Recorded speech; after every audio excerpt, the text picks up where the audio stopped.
ब्रह्म की उपासना में लगे, जो ईश्वर के ध्यान में लगे उसे ब्राह्मण कहते हैं। सर ब्राह्मण पंडित की कोई जात होती है कि पैदा होते हैं कि सर गीता में कर्म से लिखा होता है पंडितः समदर्शिनः, जी जो समदर्शी है जी वो पंडित है। समदर्शी सबको एक भाव से, किसी के साथ छुआछूत नहीं, ऊंच नीच नहीं, बैर भाव नहीं, जो सबको गले लगाए वो पंडित है। जी, जी। सबसे प्रेम करे और सर सबको रोटी दे, सबकी सेवा करे। सर ब्राह्मण जो ब्रह्म की उपासना और सेवा में लगे। अच्छा सर, जैसे तिवारी, त्रिपाठी, द्विवेदी, शुक्ला, ये सब पंडित हैं, ब्राह्मण हैं कि एक जाति हैं? 4 वर्ण हैं। जी जी ब्राह्मण, क्षत्रिय, वैश्य और शूद्र। जी जी ये 4 वर्ण क्यों बने?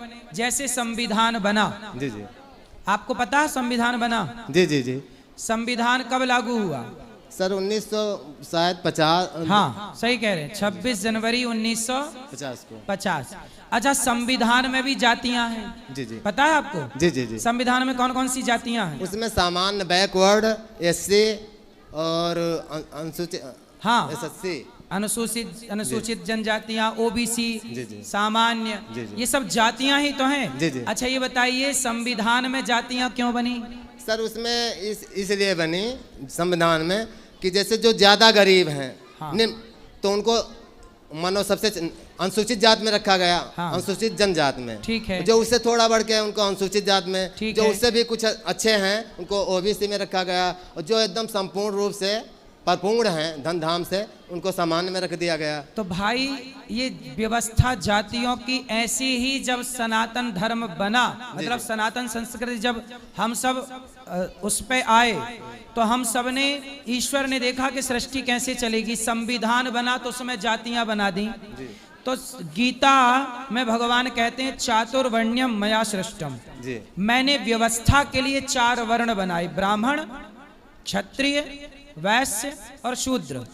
ब्राह्मण भगवान के मुख से प्रकट हुआ, ब्राह्मणों से मुखमासीत, बाहु राजन्यः कृतः उरु तदस्य जद वैश्यः पदभ्यांगुं शूद्रो अजायत।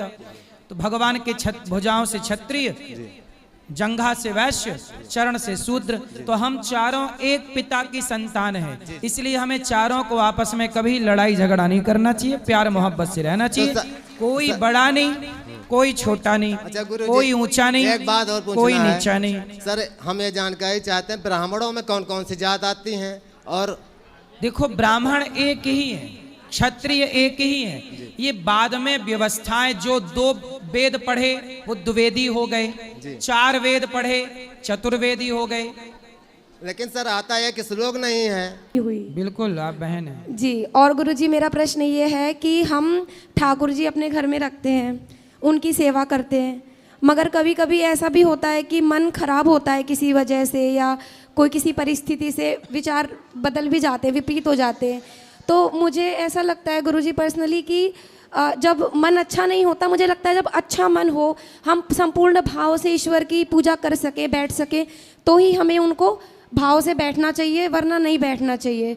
तो गुरुजी जब मेरा मन खराब होता है तो मैं मंदिर की तरफ नहीं जाती हूँ, तो क्या ये सही है कि गलत है? तो मन क्या खराब होता है, कैसे खराब होता है? जैसे मुझे ऐसा लगता है जब मैं पूरा अपने ठाकुर जी को प्यार से देख रही हूँ, मेरे मन में भाव आता है तो मेरे आंसू भी आते हैं, सही है। प्यार भी आता है उनके लिए, उनकी कृपा भी महसूस होती है। लेकिन जब किसी भी वजह से मन खराब हो, बच्चा गिर गया, चोट लग गई, या कुछ भी परेशानी हो, तो मुझे लगता है मन खराब है तो फिर मैं सेवा नहीं करती हूँ। तो ये सही है कि गलत है? नहीं, मन खराब मत होने दो, बच्चा तो छोटा है, गिरेगा संभलेगा, गिरेगा संभलेगा, यही तो प्रकृति है। आप भगवान की पूजा समय से करिए, भोग लगाइए, भोग लगा के खाइए, और गृहस्थ है ना जी, तो ध्यान रखिए अपने बच्चों का, अपने जिम्मेदारियों का। बिना भाव के भी ईश्वर के पास जा सकते हैं। देखो भाव सदा नहीं रहते, पर क्रिया रोज करनी चाहिए, भाव बन जाएंगे। भाव का तो देखो आएगा जाएगा, मन नहीं लग रहा है आज, तो क्या हम भगवान का नाम ना जपें? आज भले मन ना लगे तो भी वाणी से सीताराम सीताराम श्रीमन नारायण जपो, जप करते रहो। मन आज नहीं लगा कल लगेगा। जी जी। हम यदि आज वाणी से भी राम नाम छोड़ दें, कृष्ण नाम छोड़ दें, तो मन को तो और मौका मिल जाएगा, मन जीत जाएगा, हम हार जाएंगे। बच्चा स्कूल नहीं जाता कई बार, तो माँ जबरदस्ती उसे भेजती है कि नहीं? उसी तरह मन नहीं लगता तो भी जबरदस्ती लगाओ, नहीं लगे तो भी नाम जपो, पूजा करो। आज नहीं लगा, कल नहीं लगा, कभी तो मन लगेगा। कब तक मन मन की चलेगी? इसलिए मन को डांटो, जी गुरुजी। मन पर आपका शासन हो, आप पर मन हावी ना हो जाए। जी।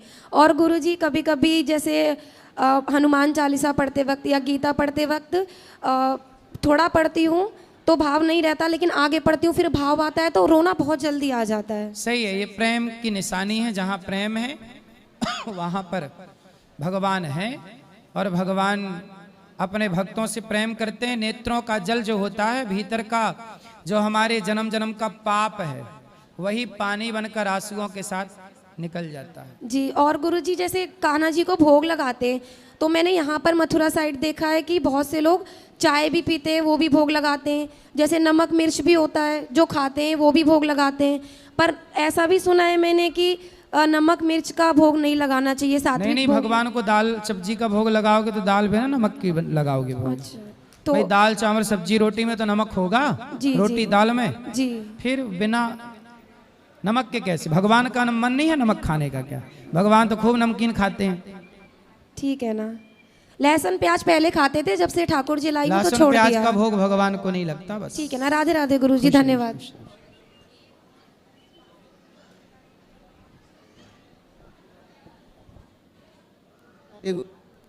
गुरुजी राधे राधे गुरुजी। जी गुरुजी एक प्रश्न है आपसे। कहो। गुरुजी हम जो घर से जो आए हैं तो हम अपने परिवार से झूठ बोल के आए हैं कि हम एग्ज़ाम देने जा रहे हैं, लेकिन हम आए हैं कथा सत्संग में वृंदावन। एग्जाम देने निकले हो घर से? एग्ज़ाम देने गए थे, एग्ज़ाम हो गया तो वहाँ से हम डायरेक्ट आ गए। तो हमारे घर पे उतना पापा पढ़े लिखे नहीं है, तो हम बोले झूठ बोल के वृंदावन आ गए। इसे कई बार हम झूठ बोले हैं ताकि सत्संग में गए। एक बार झूठ बोले थे, एग्ज़ाम देने जा रहे थे, एग्ज़ाम देने गए थे तो फिर बक्सर चले गए थे। वहाँ पे परम पूज्य देवकी नंदन ठाकुर जी का कथा हो रहा था, तो उसमें हमको गए थे।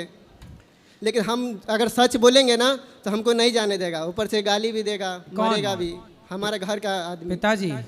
पिताजी भी, मम्मी भी। तो पिताजी आपको वृंदावन नहीं आने देते? पिताजी यूपी में ही रहते हैं, लेकिन आज तक कभी न वृंदावन गए हैं, न अयोध्या गए हैं, न प्रयागराज। पता नहीं, उसको धर्म से लगाव नहीं है, ना हमारे मम्मी को है, ना हमारा पापा को है, किसी को नहीं है। चलो, आपके झूठ ने यदि आपको वृंदावन पहुंचा दिया तो यह झूठ नहीं, ये सच है। भगवान तक पहुंचा दिया। जो भगवान तक पहुंचा दे, झूठ पहुंचाए या सच पहुंचाए, पहुंचना ईश्वर तक है। अब ईश्वर तक चाहे झूठ पहुंचाए चाहे सच। जी गुरुजी, अभी भी पापा अभी थोड़ा देर पहले कथा जो समाप्त हुआ तो हम बोले 3 बजे से एग्ज़ाम है, तो 3 बजे से एग्ज़ाम दे। यहीं ये राजस्थान में था। जैसे हम मोबाइल तो नहीं, हमारा मोबाइल फूट गया कुछ दिन पहले, तो हम दूसरे के मोबाइल में देखे थे पंडित प्रदीप जी मिश्रा का जो कथा होने वाला था, शिव महापुराण की कथा, जो अलवारा राजस्थान में होने वाला था, लेकिन वहाँ पे किसी वजह से कैंसिल हो गया। उस दिन हम वहाँ पे निकलने वाले थे। दहेज ज़्यादा मांगते हैं। अच्छा, दहेज मांगते हैं लड़के वाले? जी। तो आप सामान्य घर के कमाते खाते लड़के से, सामान्य लड़के से विवाह क्यों नहीं कर देते? वो तो नहीं मांगेगा। आप हाई फाई ढूंढ रहे होंगे तो वो तो मांगेंगे। जी भाई, आप यदि हाई फाई लड़के ढूंढ रहे हैं जी गुरुजी, तो गलती आपकी भी तो है। जी गुरुजी। जो सामान्य लड़का कमाता नहीं, खाता है, सामान्य भी हमने देखा हुआ। सामान्य लोग तो दहेज नहीं मांगते। नहीं तो क्या होता है सब? तो ज्यादा पैसा कौन मांग रहा था, सामान्य वाले के सरकारी वाले? सरकारी वाले। कितना मांग रहे हैं? तो 13-14 लाख ऐसे करके 10 लाख। और आपका बजट क्या है? हमारा बजट गुरुजी वही 6-7 तक। तो 6-7 के लड़के नहीं मिल रहे हैं अच्छे से? नहीं गुरुजी, फादर की भी इसी बीच में मतलब एक साल लड़के में 7 लाख में मिल ही नहीं रहे, महंगे हो गए लड़के क्यों? गुरुजी इसी बीच फादर की भी डेथ हो चुकी है, 1 साल होने को है। अच्छा जी। ये तो बड़ा दुखद है भाई, और पिताजी चले गए। मैं कंपटीशन की प्रिपरेशन भी कर रहा हूँ कई सालों से, उसमें भी मेंस आप सफल हो जाएंगे, मेंस करते तक गया हूँ, मेंस से बाहर हो जाता हूँ गुरुजी। करते रहिएगा आप प्रयास, आप सफल हो जाएंगे। और आपकी बहन के लिए एक सामान्य परिवार, जी गुरुजी। जो लड़का कमा रहा है, अपनी जिंदगी बेहतर जी रहा है। जी गुरुजी। बहुत लड़के हैं जो दहेज नहीं चाहते, जी गुरु अपना कमा खा रहे हैं। जी। उनके पास सरकारी नौकरी नहीं है पर खुद का बिजनेस धंधा है, उनके भी विवाह नहीं हो रहे हैं। आजकल लड़की वालों को केवल सरकारी जॉब वाला लड़का चाहिए, जी। प्राइवेट वाले जाए कहाँ बेचारे। गुरुजी एक प्रश्न और है, मैं नाम जप करता हूँ डेली, तो कभी कभी नाम जप जो है जो लिमिट होती है उससे कभी कभी ऊपर भी हो जाता है, तो अरे इसमें बहुत कोई अच्छा, दिक्कत तो नहीं? ज्यादा होना चाहिए, कम नहीं। ओके गुरुजी, प्रणाम। जी प्रणाम गुरुजी। जी। हमने एक चित्र बनाया, वो आपको भेंट करना चाहते हैं। किसका चित्र है ये? खाटू श्याम जी का। वाह बहुत सुंदर, ठीक है दे दीजिएगा। किसका सवाल है? अरे छोटू। जय श्रीमन नारायण गुरुजी। जी आपके चरणों में दास का कोटि कोटि प्रणाम। खुश रहो। मुझे ये समझने नहीं आ रहा कि आपका धन्यवाद कैसे करूं। काय बात का धन्यवाद? आपने मुझे बहुत कुछ सिखाया है गुरुजी। क्या सिखाया? बहुत, मेरा जीवन ही बदल दिया आपने। अगर आप ना आते मेरे जीवन में तो मैं गलत रास्ते पर चला जाता गुरुजी। अच्छा बताओ क्या बदलाव हुए? जी बदलाव हुआ है ठाकुर जी के प्रति, एक तो प्रेम आपकी वजह से। ठीक है। आज की भागवत कथा में आपने बोले ना मानसिक पूजा, तो वो मैंने की तो मुझे बहुत अच्छी पूजा लगी की। गुरुजी ऐसा लगता है कि आप ही साथ साथ कृष्ण भगवान, आँख बंद करके देखो तो आप ही कृष्ण भगवान दिखते हो मुझे। कोई सवाल है आपका? सखी भाव के बारे में पूछ रहे, सखी भाव के प्रश्न। तो सखी भाव, ये कपड़े आपने महिलाओं वाले काहे पहन लिए? ये तो गुरुजी मुझे चुन्नी डालना बहुत अच्छा लगता है, इस वजह से मैंने चुन्नी ये डाली। चुन्नी तो डाली है, ये नीचे ये लहंगा पहन। ये धोती थी,